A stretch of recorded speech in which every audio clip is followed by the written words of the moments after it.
What we're on the brink of is a world of increasingly intense, sophisticated artificial intelligence. Technology is evolving so much faster than our society has the ability to protect us as citizens. The robots are coming and they will destroy our livelihoods.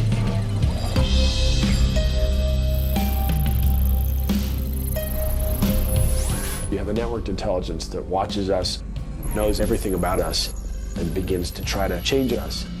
Twitter has become the world's #1 news site. Technology is never good or bad. It's what we do with the technology. Eventually, millions of people are going to be thrown out of jobs because their skills are going to be obsoleted. Mass unemployment, greater inequalities, even social unrest. Regardless of whether to be afraid or not afraid, the change is coming and nobody can stop it.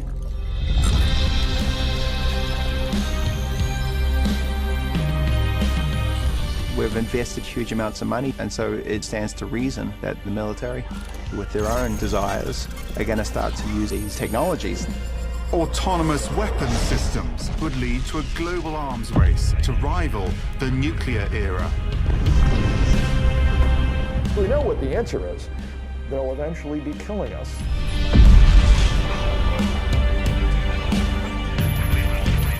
These technology leaps are going to yield incredible miracles and incredible horrors.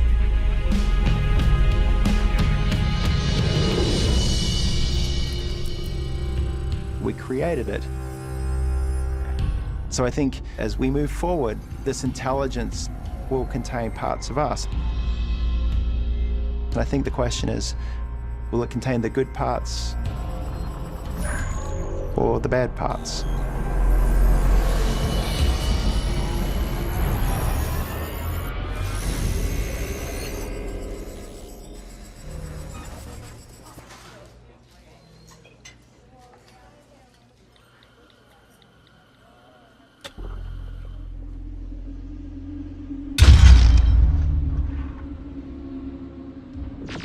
Survivors called the war Judgment Day.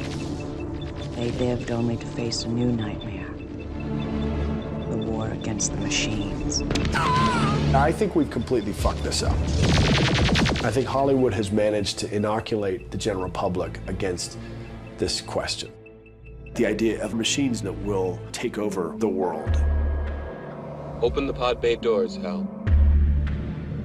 I'm sorry, Dave. I'm afraid I can't do that. Hal? We've cried wolf enough times. Hal? The public has stopped paying attention because it feels like science fiction. Even sitting here talking about it right now, it feels a little bit silly, a little bit like, oh, this is an artifact of some cheeseball movie. The Whopper spends all its time thinking about World War III. But it's not. The general public is about to get blindsided by this.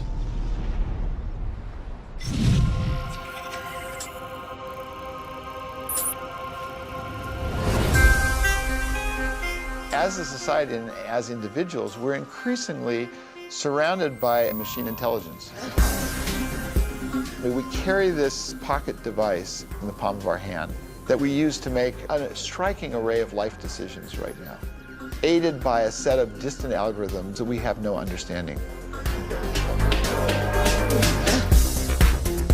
We're already pretty jaded about the idea that we can talk to our phone and that mostly understands us. I found quite a number of action films. 5 years ago, no way.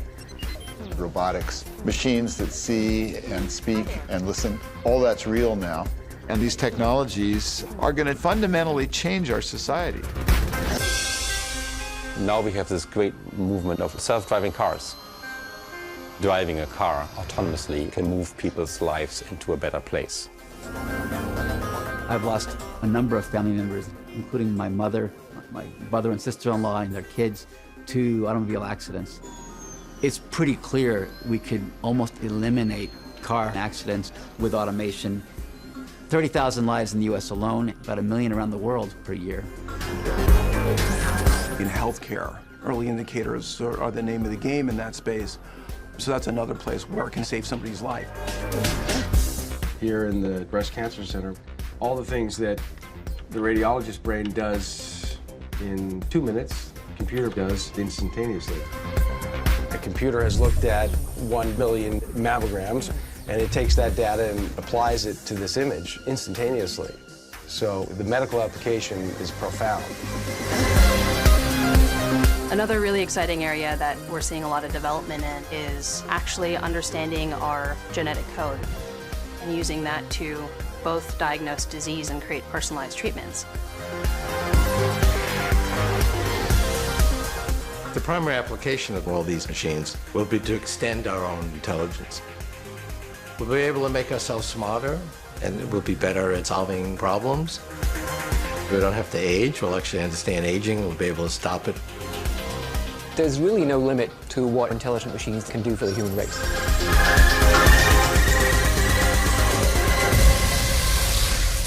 How could a smarter machine not be a better machine? It's hard to say exactly when I began to think that that was a bit naive.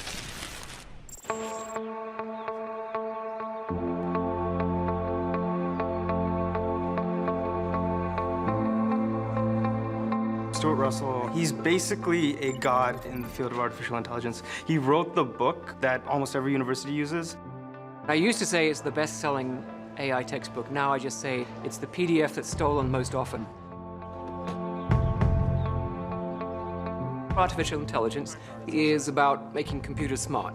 And from the point of view of the public, what counts as AI is just something that's surprisingly intelligent compared to what we thought computers would typically be able to do.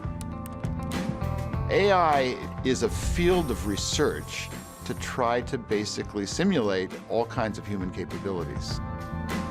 We're in an AI era. Silicon Valley has the ability to focus on one bright, shiny thing. It was social networking and social media over the last decade, and it's pretty clear that the bit has flipped. And it starts with machine learning. When we look back at this moment, what was the first AI? It's not sexy, and it isn't the thing we consider the movies, but you'd make a great case that Google created not a search engine, but a godhead. A way for people to ask any question they wanted and get the answer they needed. Most people are not aware that what Google is doing is actually a form of artificial intelligence. They just go there, they type in a thing, Google gives them the answer.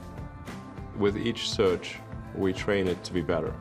Sometimes we type in the search and it tells us the answer before you've finished asking the question. You know, who is the president of Kazakhstan? And it'll just tell you. You don't have to go to the Kazakhstan national website to find out. Didn't used to be able to do that. That is artificial intelligence. Years from now, when we try to understand, we will say, well, how do we miss it? It's one of these striking contradictions that we're facing. Google and Facebook et al. Have built businesses on giving us as a society free stuff, but it's a Faustian bargain. They're extracting something from us in exchange, but we don't know what code is running on the other side and why. We have no idea. It does strike right at the issue of how much we should trust these machines. I use computers literally for everything.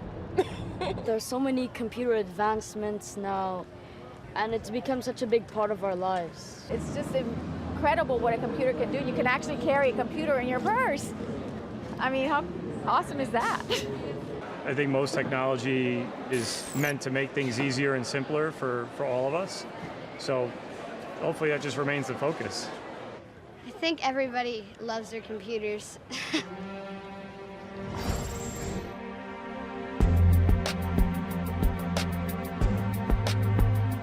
People don't realize they are constantly being negotiated with by machines.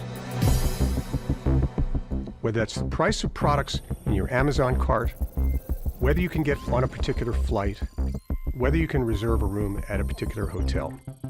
What you're experiencing are machine learning algorithms that have determined that a person like you is willing to pay 2 cents more and is changing the price. Now, computer looks at millions of people simultaneously. For very subtle patterns, you can take seemingly innocent digital footprints, such as someone's playlist on Spotify, or stuff that they bought on Amazon, and then use algorithms to translate this into a very detailed and very accurate, intimate profile. There is a dossier on each of us that is so extensive, it would be possibly accurate to say that they know more about you than your mother does.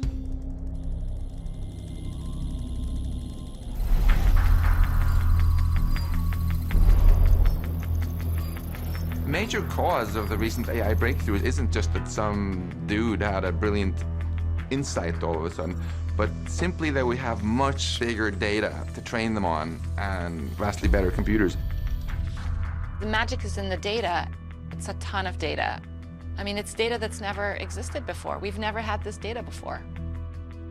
We've created technologies that allow us to capture vast amounts of information. If you think of 1 billion cell phones on the planet with gyroscopes and accelerometers, fingerprint readers, couple that with the GPS and the photos they take and the tweets that you send, we're all giving off huge amounts of data individually. Cars that drive, as the cameras on them suck up information about the world around them, the satellites that are now in orbit the size of a toaster, the infrared about the vegetation on the planet, the buoys that are out in the oceans to feed into climate models. And the NSA, the CIA, as they collect information about the geopolitical situations. The world today is literally swimming in this data.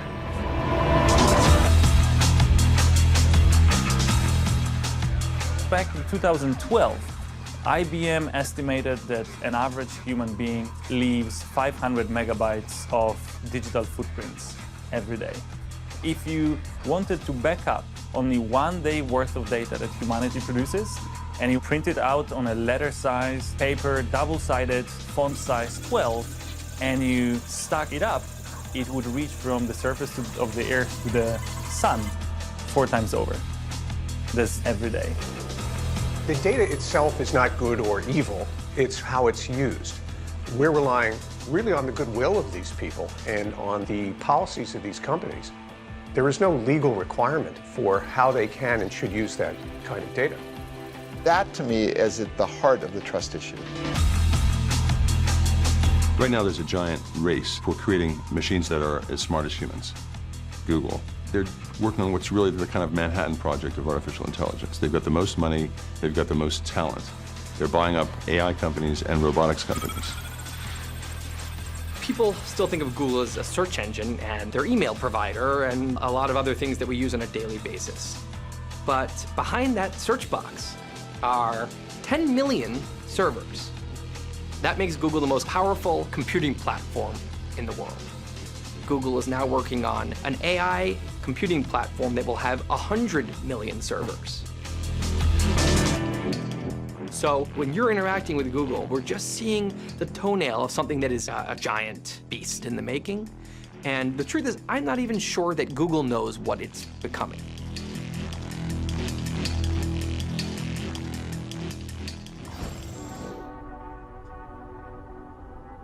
If you look inside of what algorithms are being used at Google, it's technology largely from the 80s. So these are models that you train by showing them a 1, a 2, and a 3, and it learns not what a 1 is or what a 2 is. It learns what the difference between a 1 and a 2 is. It's just a computation. In the last half-decade where we've made this rapid progress, it has all been in pattern recognition.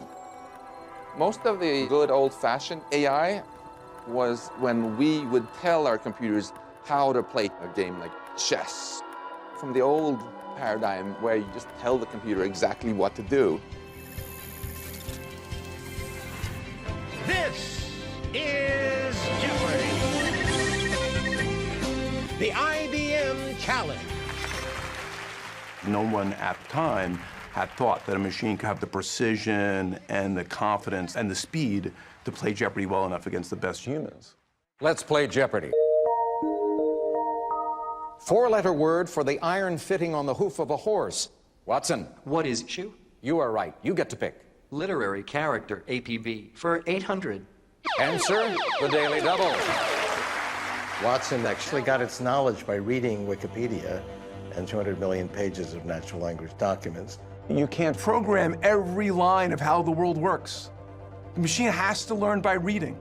Now we come to Watson, who is Bram Stoker, and the wager. Hello, 17,973, 41,413, and a two-day total of 70. Watson's trained on huge amounts of text, but it's not like it understands what it's saying.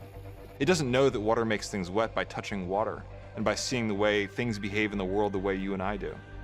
A lot of language AI today is not building logical models of how the world works. Rather, it's looking at how the words appear in the context of other words. David Ferrucci developed IBM's Watson, and somebody asked him, does Watson think? And he said, does a submarine swim? And what he meant was, when they developed submarines, they borrowed basic principles of swimming from fish. But a submarine swims farther and faster than fish and can carry a huge payload. It outswims fish. Watson winning the game of Jeopardy will go down in the history of AI as a significant milestone. We tend to be amazed when the machine does so well. I'm even more amazed when the computer beats humans at things that humans are naturally good at. This is how we make progress. In the early days of the Google Brain project, I gave the team a very simple instruction, which was build the biggest neural network possible, like 1,000 computers. A neural net is something very close to a simulation of how the brain works. It's very probabilistic, but with contextual relevance.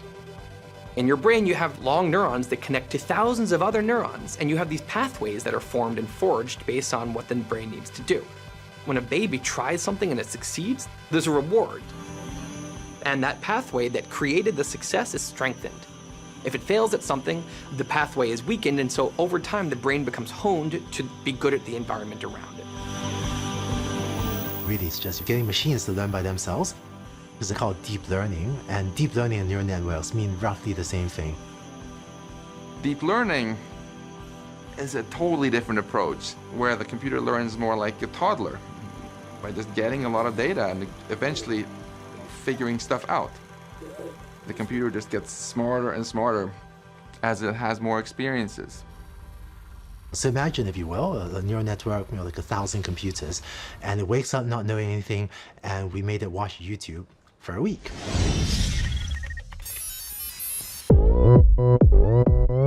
Oppan Gangnam Style.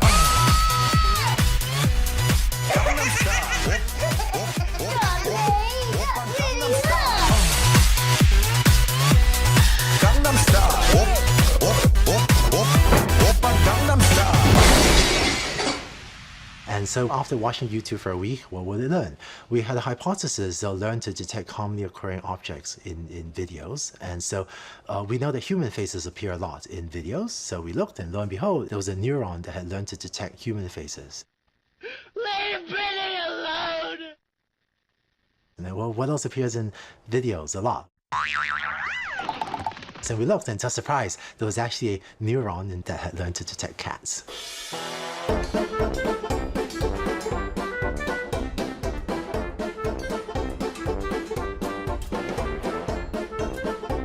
I still remember seeing recognition. Wow, that's a cat. Okay, cool, great. It's all pretty innocuous when you're thinking about the future. It all seems kind of harmless and benign. But we're making cognitive architectures that will fly farther and faster than us and carry a bigger payload, and they won't be warm and fuzzy. I think that in 3 to 5 years, you will see a computer system that will be able to autonomously learn how to understand, how to build understanding. Not unlike the way the human mind works. Whatever that lunch was, it was certainly delicious. Simply some of Robbie's synthetics. He's your cook, too? He even manufactures the raw materials. Come round here, Robbie. I'll show you how this works. One introduces a sample of human food through this aperture. Down here, there's a small built-in chemical laboratory where he analyzes it. Later, he can reproduce identical molecules in any shape or quantity. That's a housewife's dream. Meet Baxter, revolutionary new category of robots with common sense. Baxter is a really good example of the kind of competition we face from machines. Baxter can do almost anything we can do with our hands. Baxter costs about what a minimum wage worker makes in a year. But Baxter won't be taking the place of one minimum wage worker. He'll be taking the place of 3 because they never get tired. They never take breaks.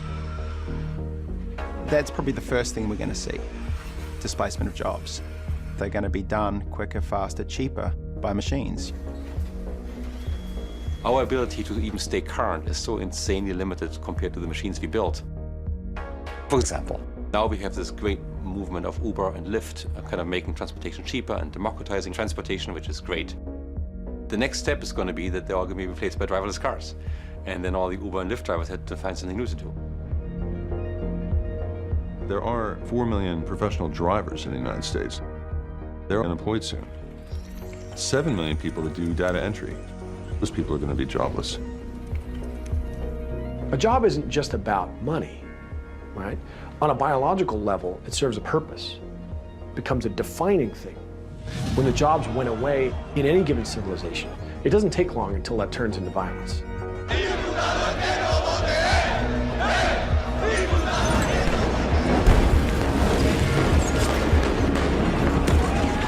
We face a giant divide between rich and poor because that's what automation and AI will provoke, a greater divide between the haves and the have-nots. Right now, it's working into the middle class, into white-collar jobs. IBM's Watson does business analytics that we used to pay a business analyst $300 an hour to do. Today, you go into college to be a doctor, to be an accountant, to be a journalist. It's unclear that there's going to be jobs there for you. If someone is planning for a 40-year career in radiology, just reading images, I think that could be a challenge to the new graduates of today.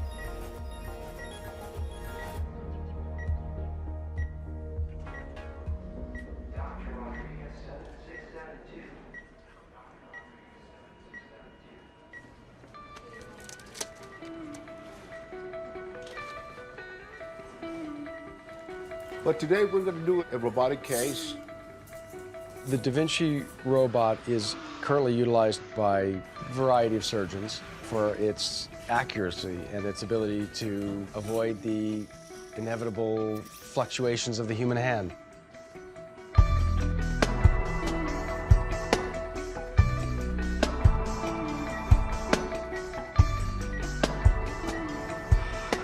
Anybody who watches this feels the amazingness of it. You look through the scope and you've seen the claw hand holding that woman's ovary. Humanity was resting right there in the hands of this robot. People say it's the future, but it's not the future, it's the present. If you think about a surgical robot, there's often not a lot of intelligence in these things, but over time, as we put more and more intelligence into these systems, the surgical robots can actually learn from each robot surgery. They're tracking the movements, they're understanding what worked and what didn't work, and eventually the robot for routine surgeries is going to be able to perform that entirely by itself, or with human supervision. Normally I do about 150 cases, hysterectomies, let's say, and now most of them are done robotically. I do maybe one open case a year. So do I feel uncomfortable? Of course I do feel uncomfortable because I don't remember how to open patients anymore. It seems that we're feeding it and creating it, but in a way, we are a slave to the technology because we can't go back.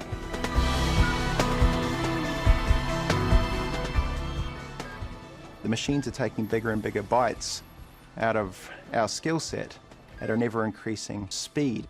And so we've got to run faster and faster to keep ahead of the machines. How do I look? Good.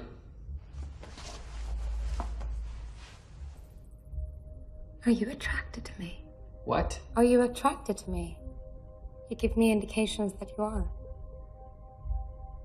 I do? Yes. This is the future we're headed into. We want to design our companions. We're going to like to see a human face on AI. Therefore, gaming our emotions will be depressingly easy. We're not that complicated. Simple, stimulus response.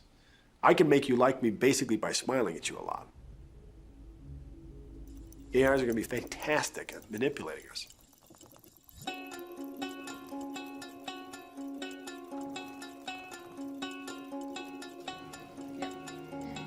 So you've developed a technology that can sense what people are feeling. Right, we've developed technology that can read your facial expressions and map that to a number of emotional states. 15 years ago, I had just finished my undergraduate studies in computer science, and it struck me that I was spending a lot of time interacting with my laptops and my devices, yet these devices had absolutely no clue how I was feeling. I started thinking, what if this device could sense that I was stressed or I was having a bad day? What would that open up? Hi, first graders. How are you? Can I get a hug?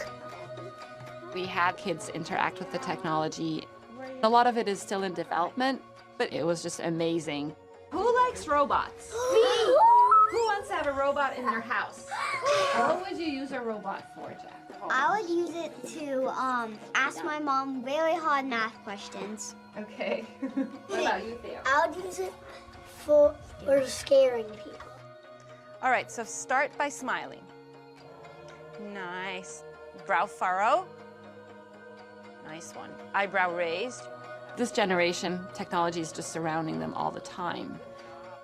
It's almost like they expect to have robots in their homes and they expect these robots to be socially intelligent. What makes robots smart? Put them in like a math or biology class. I think you would have to train it. All right, let's walk over here. So if you smile and you raise your eyebrows, it's gonna run over to you. It's coming over, it's coming over. What? But if you look angry, it's gonna run away. Oh, that's good. We're training computers to read and recognize emotions. Ready, set, go. And the response so far has been really amazing. People are integrating this into health apps, meditation apps, robots, cars. We're going to see how this unfolds. Robots can contain AI, but the robot is just a physical instantiation, and the artificial intelligence is the brain. And so brains can exist purely in software-based systems. They don't need to have a physical form. Robots can exist without any artificial intelligence. We have a lot of dumb robots out there, but a dumb robot can be a smart robot overnight, given the right software, given the right sensors. We can't help but impute motive into inanimate objects. We do it with machines. We'll treat them like children. We'll treat them like surrogates. And we'll pay the price.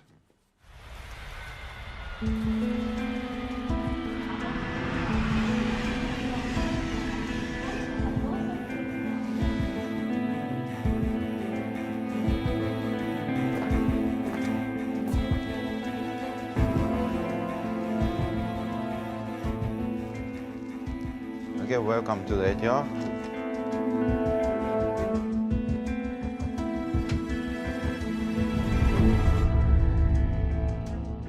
My purpose is to have a more human-like robot which has the human-like intention and desire.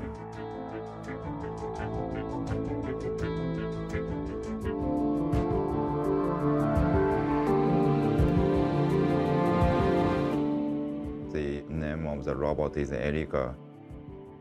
Erika is the most advanced human-like robot in the world, I think. Erika can gaze at your face. Konnichiwa. Robots can be pretty good conversation partners, especially for the elderly and young children, handicapped people. When we talk to the robot, we don't feel the social barriers, social pressures. And finally, everybody accepts the Android as just our friend or partners. We have implemented a simple desire. She wanted to be well recognized and she wanted to take a rest.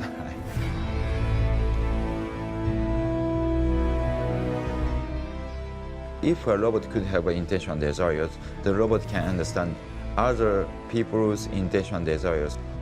好きな動物は何ですか? 私は犬のチワワが好きです。本当に可愛いですよね。 That is tied to relationships with people, and that means they like each other. That means, well, I'm not sure, to love each other. We build artificial intelligence, and the very first thing we want to do is replicate us. I think the key point will come when all the major senses are replicated. Sight, touch, smell. When we replicate our senses, is that when it becomes alive?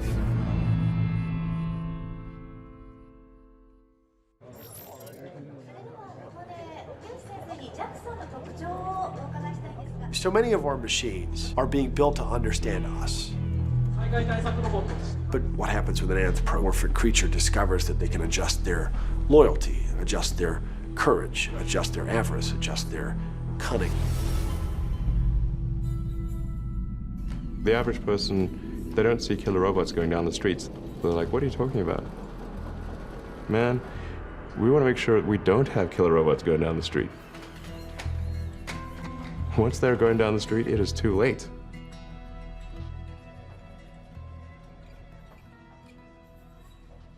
The thing that worries me right now, that keeps me awake, is the development of autonomous weapons.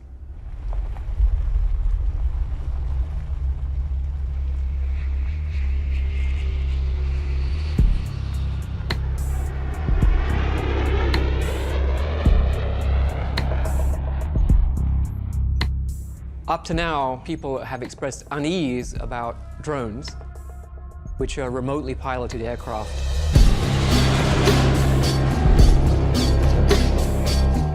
If you take a drone's camera, feed it into the AI system, it's a very easy step from here to fully autonomous weapons that choose their own targets and release their own missiles.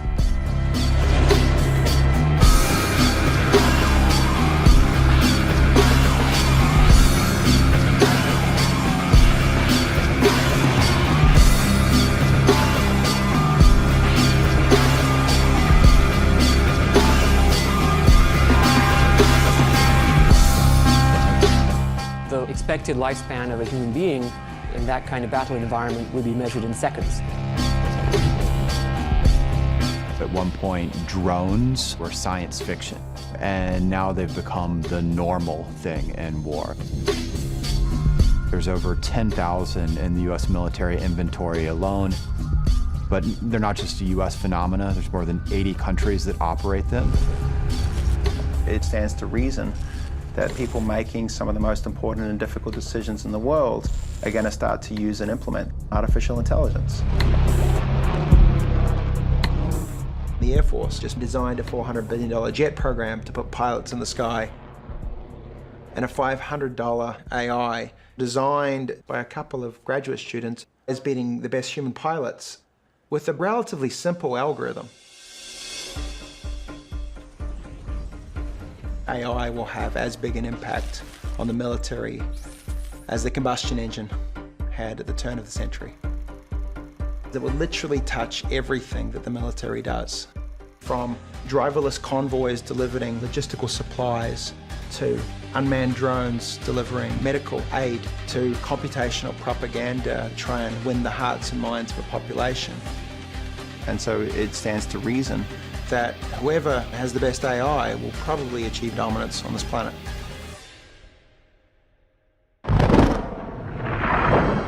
At some point in the early 21st century, all of mankind was united in celebration.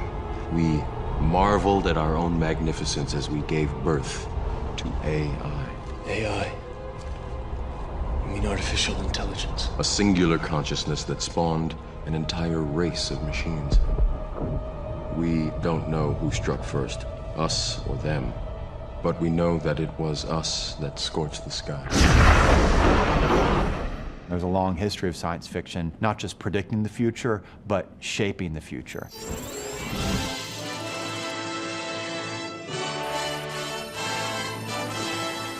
Arthur Conan Doyle writing before World War I on the danger of how submarines might be used to carry out civilian blockades. At the time he's writing this fiction, the Royal Navy made fun of Arthur Conan Doyle for this absurd idea that submarines could be useful in war.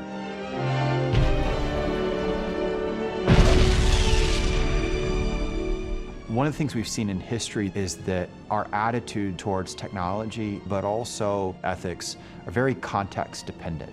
For example, the submarine, nations like Great Britain and even the United States found it horrifying to use the submarine. In fact, the German use of the submarine to carry out attacks was the reason why the United States joined World War I. But move the timeline forward. The United States of America was suddenly and deliberately attacked by the Empire of Japan. 5 hours after Pearl Harbor, the order goes out to commit unrestricted submarine warfare against Japan. So Arthur Conan Doyle turned out to be right. That's the great old line about science fiction. It's a lie that tells the truth. Fellow executives, it gives me great pleasure to introduce you to the future of law enforcement. Ed 209.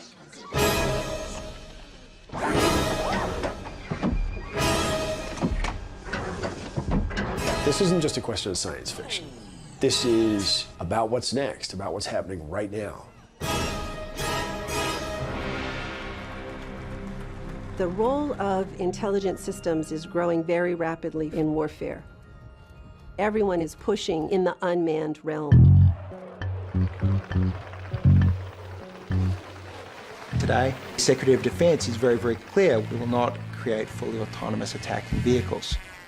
Not everyone is going to hold themselves to that same set of values. And when China and Russia start deploying autonomous vehicles that can attack and kill, what's the move that we're going to make?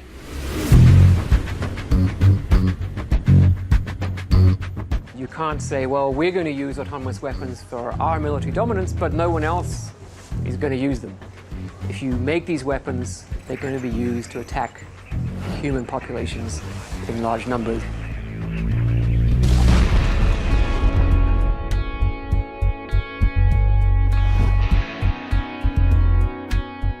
Autonomous weapons are, by their nature, weapons of mass destruction because it doesn't need a human being to guide it or carry it.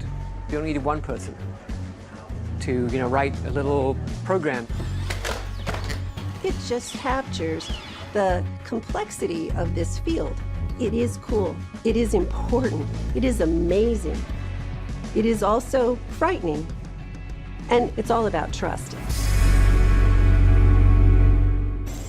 It's an open letter about artificial intelligence signed by some of the biggest names in science. What do they want? Ban the use of autonomous weapons. The author stated, quote, autonomous weapons have been described as the third revolution in warfare. 1,000 artificial intelligence specialists calling for a global ban on killer robots. This open letter basically says that we should redefine the goal of the field of artificial intelligence, away from just creating pure, undirected intelligence towards creating beneficial intelligence. The development of AI is not going to stop. It is going to continue and get better. If the international community isn't putting certain controls on this, people will develop things that can do anything. The letter says that we are years, not decades, away from these weapons being deployed. So We had 6,000 signatories of that letter, including many of the major figures in the field. I'm getting a lot of visits from high-ranking officials who wish to emphasize that American military dominance is very important and autonomous weapons may be part of the Defense Department's plan. That's very, very scary because the value system of military developers of technology is not the same as the value system of the human race. Out of the concerns about the possibility that this technology might be a threat to human existence, a number of the technologists have funded the Future of Life Institute to try to grapple with these problems. All of these guys are secretive, and so it's interesting to me to see them, all together. Everything we have is the result of our intelligence. It's not the result of our big, scary teeth or our large claws or our enormous muscles. It's because we're actually relatively intelligent. And among my generation, we're all having what we call holy cow or holy something else moments, because we see that the technology is accelerating faster than we expected. I remember sitting around the table there with some of the best and the smartest minds in the world. And what really struck me was maybe the human brain is not able to fully grasp the complexity of the world that we're confronted with. As it's currently constructed, the road that AI is following heads off a cliff, and we need to change the direction that we're going so that we don't take the human race off the cliff. Google acquired DeepMind several years ago. DeepMind operates as a semi-independent subsidiary of Google. The thing that makes DeepMind unique is that DeepMind is absolutely focused on creating digital superintelligence, an AI that is vastly smarter than any human on Earth and ultimately smarter than all humans on Earth combined. This is from the DeepMind reinforcement learning system. Basically wakes up like a newborn baby and is shown the screen of an Atari video game and then has to learn to play the video game. It knows nothing about objects, about motion, about time. It only knows that there's an image on the screen and there's a score. So if your baby woke up the day it was born and by late afternoon was playing 40 different Atari video games at a superhuman level, you would be terrified. You would say, my baby is possessed, send it back. The DeepMind system can win at any game. It can already beat all the original Atari games. It is superhuman. It plays the games at super speed in less than a minute.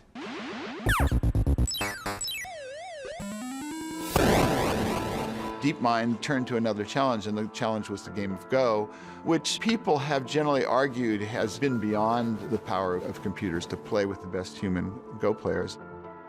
First, they challenged a European Go champion. Then they challenged a Korean Go champion. Please start the game. And they were able to win both times in kind of striking fashion. You were reading articles in the New York Times years ago talking about how Go would take 100 years for us to solve. People said, well, you know, but that's still just a board. Poker is an art. Poker involves reading people. Poker involves lying and bluffing. It's not an exact thing. That will never be, you know, a computer. You can't do that. They took the best poker players in the world and took 7 days for the computer to start demolishing the humans. So it's the best poker player in the world. It's the best Go player in the world. And the pattern here is that AI might take a little while to wrap its tentacles around a new skill. But when it does, when it gets it, it is unstoppable.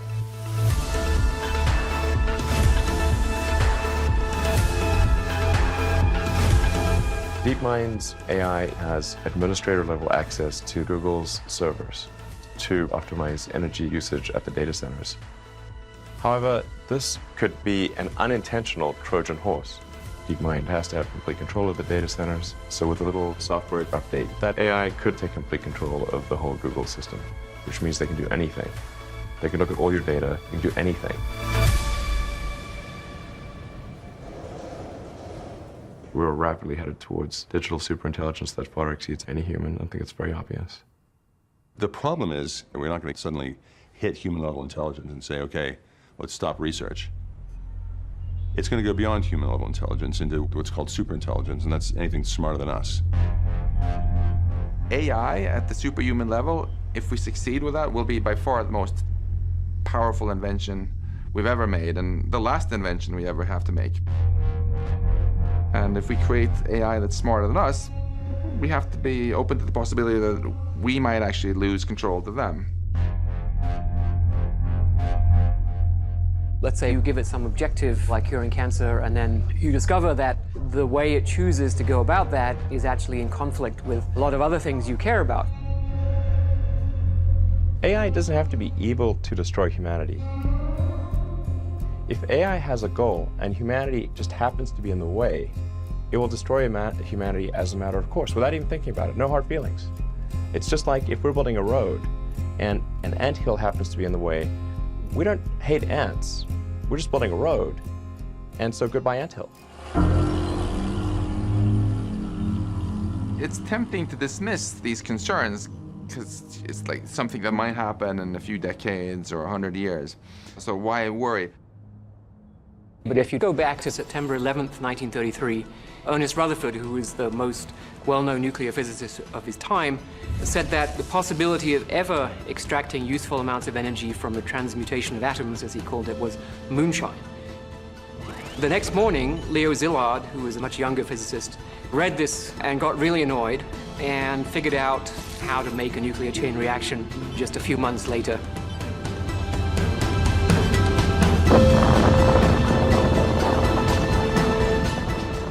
We have spent more than $2 billion on the greatest scientific gamble in history. So when people say that, oh, this is so far off in the future, we don't have to worry about it, it might only be 3, 4 breakthroughs of that magnitude that will get us from here to superintelligent machines. If it's going to take 20 years to figure out how to keep AI beneficial, then we should start today, not at the last second when some dudes drinking Red Bull decide to flip the switch and test the thing. We have 5 years. I think digital superintelligence will happen in my lifetime. 100%. When this happens, it will be surrounded by a bunch of people who are really just excited about the technology. They want to see it succeed, but they're not anticipating that it can get out of control.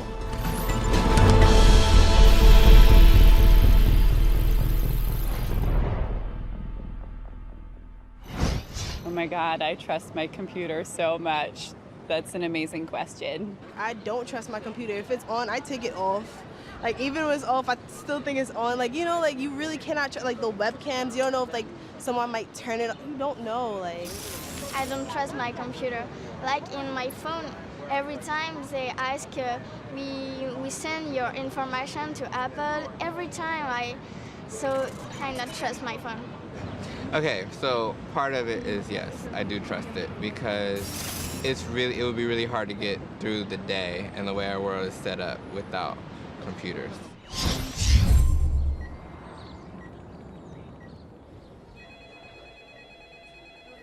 Trust is such a human experience.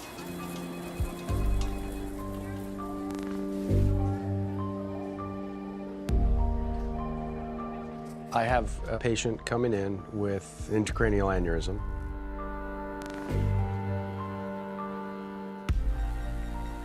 They want to look in my eyes and know that they can trust this person with their life. I'm not horribly concerned about anything. Good. Part of that is because I have confidence in you.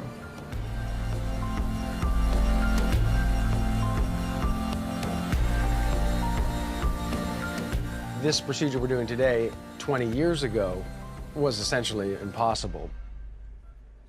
We just didn't have the materials and the technologies.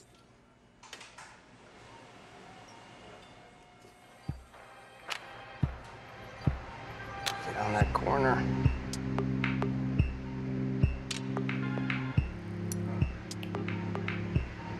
Could it be any more difficult? My God.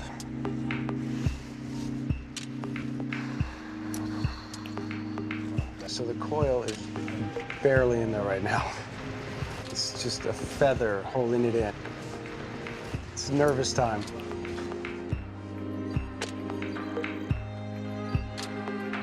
We're just in purgatory, intellectual, humanistic purgatory. And AI might know exactly what to do here.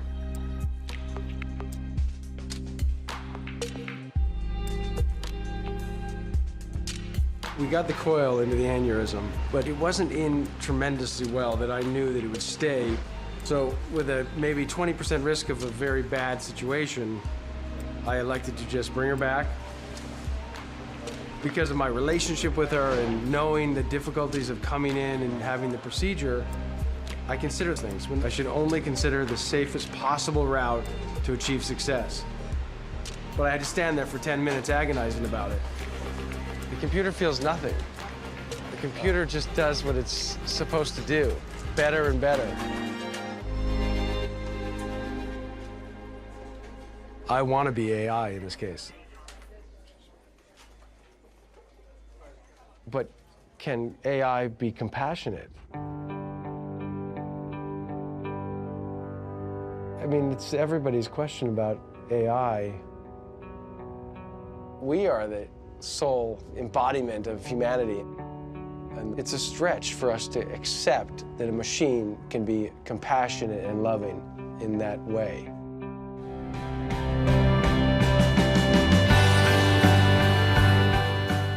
Part of me doesn't believe in magic, but part of me has faith that there is something beyond the sum of the parts. That there is at least a oneness in our shared ancestry, our shared biology, our shared history. Some connection there beyond machine.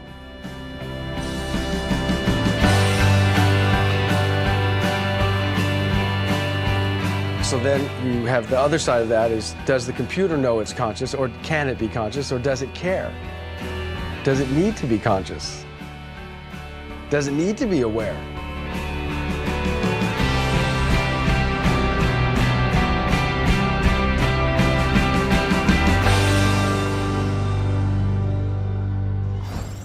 I do not think that a robot could ever be conscious, unless they programmed it that way. Conscious? No. No. No. I mean, I think a robot could be programmed to be conscious. How are they programmed to do everything else? That's another big part of artificial intelligence, is to make them conscious and make them feel.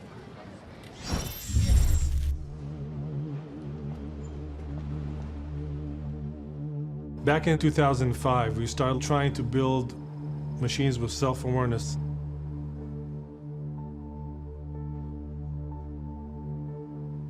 This robot, to begin with, didn't know what it was.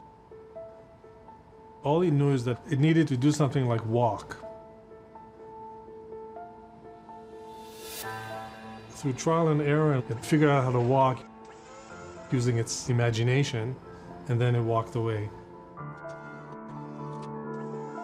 And then we did something very cruel. We chopped off a leg and watched what happened. In the beginning, it didn't quite know what had happened, but over about a period of a day, it then began to limp. And then a year ago, we were training an AI system for a live demonstration. We wanted to show how we wave all these objects in front of the camera and the AI can recognize the objects. And so we're preparing this demo, and we had on the side screen this ability to watch what certain neurons were responding to. And suddenly we noticed that one of the neurons was tracking faces. It was tracking our faces as we were moving around.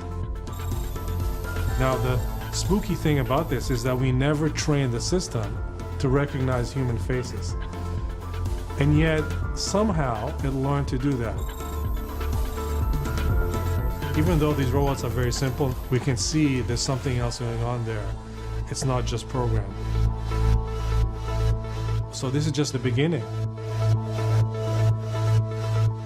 I often think about that beach in Kitty Hawk, the 1903 flight by Orville and Wilbur Wright. It was a kind of a canvas plane and some wood and iron, and it gets off the ground for, what, a minute and 20 seconds on this windy day before touching back down again. And it was just around 65 summers or so after that moment that you have a 747 taking off from JFK.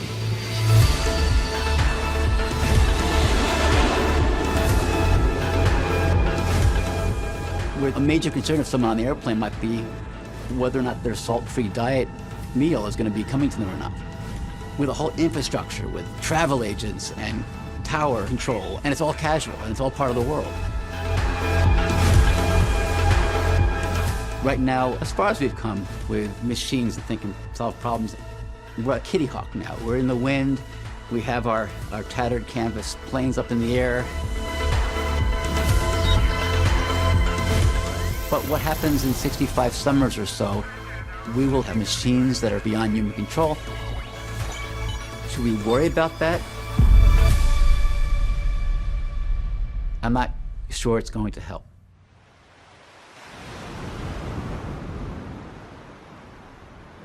Nobody has any idea today what it means for a robot to be conscious.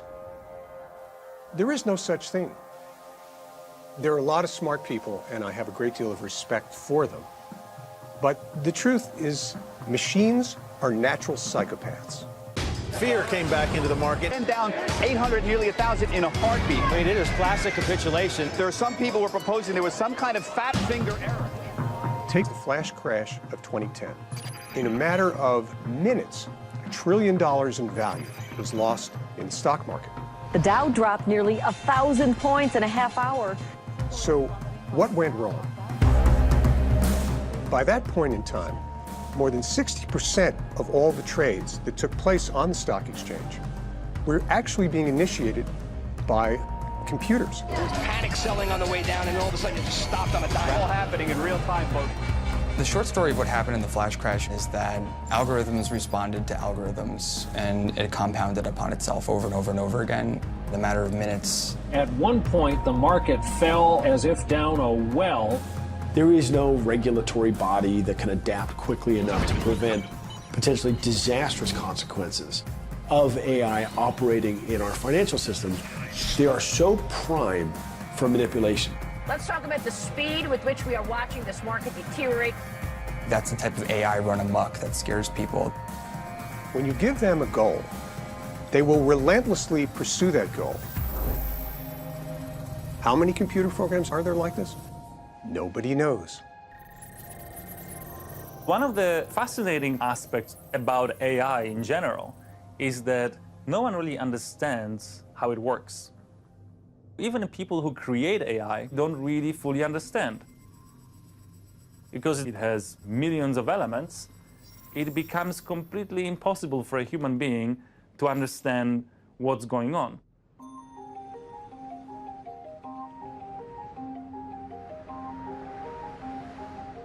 Microsoft had set up this artificial intelligence called Ty on Twitter, which was a chatbot. They started out in the morning, and Ty was starting to tweet and learning from stuff that was being sent to him from other Twitter people. Because some people like Troll attacked him. Within 24 hours, the Microsoft bot became a terrible person. They had to literally pull Ty off the net because he had turned into a monster. A misanthropic, racist, horrible person you never want to meet. And nobody had foreseen this. The whole idea of AI is that we are not telling it exactly how to achieve a given outcome or a goal. AI develops on its own. We're worried about superintelligent AI, the master chess player that will outmaneuver us. But AI won't have to actually be that smart to have massively disruptive effects on human civilization. We've seen over the last century, it doesn't necessarily take a genius to knock history off in a particular direction. And it won't take a genius AI to do the same thing. Bogus election news stories generated more engagement on Facebook than top real stories. Facebook really is the elephant in the room. AI running Facebook newsfeed, the task for AI is keeping users engaged. But no one really understands exactly how this AI is achieving this goal. Facebook is building an elegant mirrored wall around us. A mirror that we can ask, who's the fairest of them all? And it will answer you, time and again. To slowly begin to warp our sense of reality, warp our sense of politics, history, global events, until determining what's true and what's not true is virtually impossible. The problem is that AI doesn't understand that. AI just had a mission, maximize user engagement, and it achieved that. Nearly 2 billion people spend nearly 1 hour on average a day basically interacting with AI that is shaping their experience. Even Facebook engineers, they don't like fake news. It's very bad business. They want to get rid of fake news. It's just very difficult to do because how do you recognize news as fake if you cannot read all of those news personally? There's so much active misinformation, and it's packaged very well, and it looks the same when you see it on a Facebook page or you turn on your television. It's not terribly sophisticated, but it is terribly powerful. And what it means is that your view of the world, which 20 years ago was determined if you watched the nightly news by 3 different networks, with 3 anchors who endeavored to try to get it right. You might have had a little bias one way or the other, but largely speaking, we can all agree on an objective reality. Well, that objectivity is gone, and Facebook has completely annihilated it. If most of your understanding of how the world works is derived from Facebook, facilitated by algorithmic software that tries to show you the news you want to see. And that's a terribly dangerous thing. And the idea that we have not only set that in motion, but allowed bad faith actors access to that information. And this is a recipe for disaster.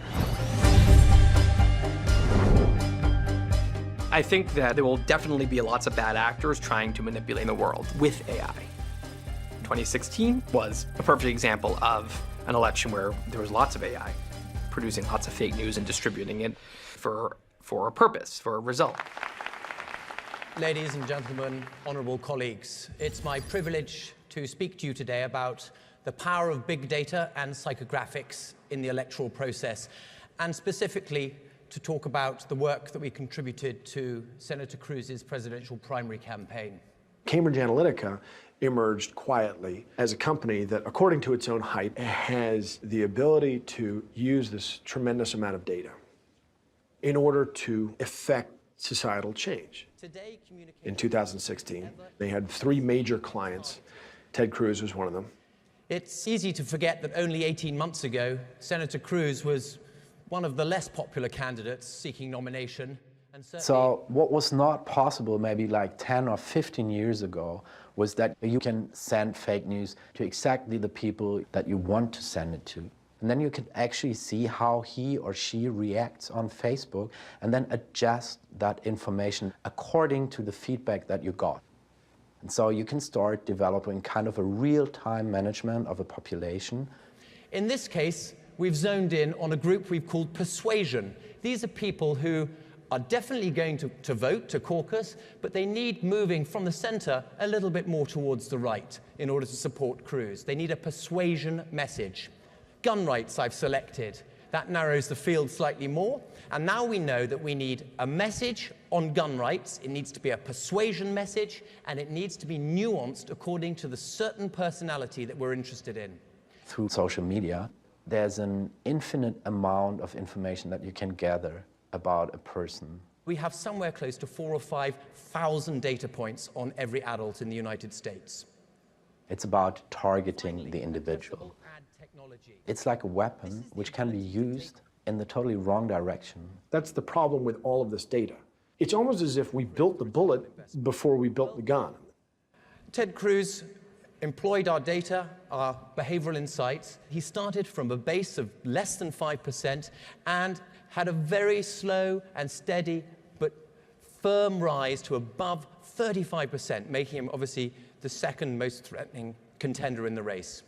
Now, clearly the Cruz campaign is over now, but what I can tell you is that of the 2 candidates left in this election, one of them is using these technologies.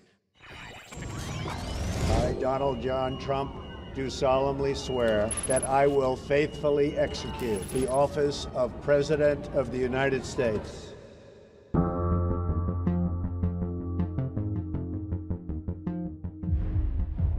Elections are a marginal exercise. It doesn't take a very sophisticated AI in order to have a disproportionate impact. Before Trump, Brexit was another supposed client. Well, at 20 minutes to 5, we can now say the decision taken in 1975 by this country to join the common market has been reversed by this referendum to leave the EU. Cambridge Analytica, allegedly, uses AI to push through two of the most ground-shaking pieces of political change in the last 50 years. These are epochal events, and if we believe the hype, they are connected directly to a piece of software, essentially, created by a professor at Stanford. Back in 2013, I described that what they're doing is possible and warned against this happening in the future. At the time, Michał Kosinski was a young Polish researcher working at the Psychometrics Center. So what Michał had done was to gather the largest ever data set of how people behave on Facebook. Psychometrics is trying to measure psychological traits such as personality, intelligence, political views, and so on. Now, traditionally, those traits were measured using tests and questionnaires. Personality test, the most benign thing you could possibly think of. Something that doesn't necessarily have a lot of utility, right? Our idea was that instead of tests and questionnaires, we could simply look at the digital footprints of behaviors that we are all living behind. To understand openness, conscientiousness, neuroticism.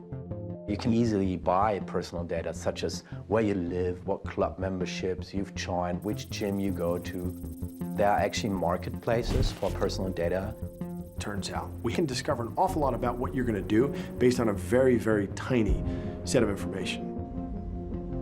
We are training deep learning networks to infer intimate traits, people's political views, personality, intelligence, sexual orientation, just from an image of someone's face.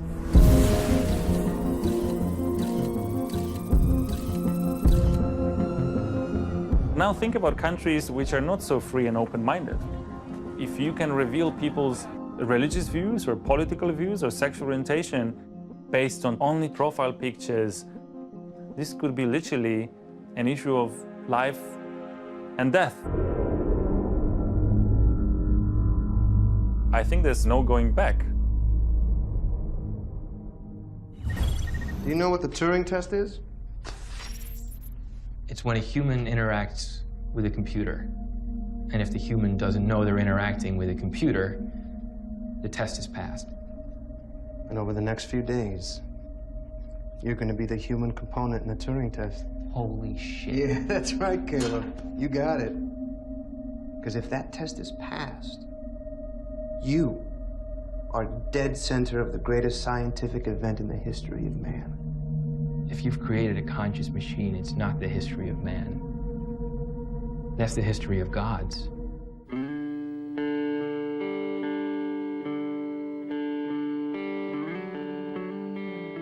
It's almost like technology is a god in of itself.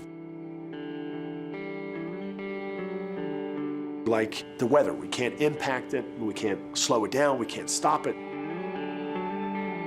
We feel powerless. If we think of God as an unlimited amount of intelligence, the closest we can get to that is by evolving our own intelligence, by merging with the artificial intelligence we're creating. Today, our computers, phones, applications give us superhuman capability. So as the old maxim says, like, if you can't beat them, join them. It's about a human-machine partnership. I mean, we already see how, our phones, for example, act as memory prosthesis, right? I don't have to remember your phone number anymore because it's on my phone. It's about machines augmenting our human abilities as opposed to completely displacing them. If you look at all the objects that have made the leap from analog to digital over the last 20 years, it's a lot. We're the last analog object in a digital universe. And the problem with that, of course, is that the data input-output is very limited. It's this, it's these. Our eyes are pretty good. We're able to take in a lot of visual information. But our information output is very, very, very low. The reason this is important if we envision a scenario where AI is playing a more prominent role in society is we want good ways to interact with this technology so that it ends up augmenting us. I think it's incredibly important that AI not be other. It must be us. And I could be wrong about what I'm saying. I'm certainly open to ideas if anybody can suggest a path that's better. But I think we're really going to have to either merge with AI or be left behind.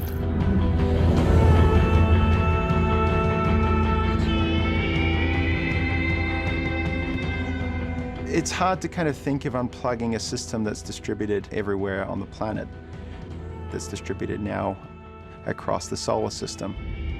You can't just, shut that off. We've opened Pandora's box. We've unleashed forces that we can't control, we can't stop. We're in the midst of essentially creating a new life form on Earth.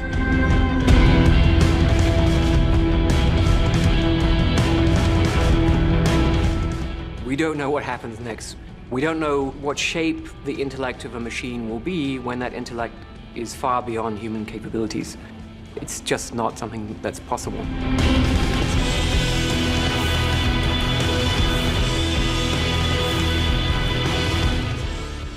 The least scary future I can think of is one where we have at least democratized AI.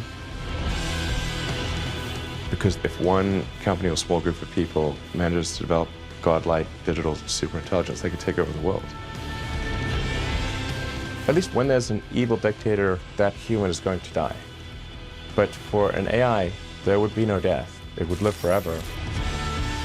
And then you'd have an immortal dictator from which we can never escape.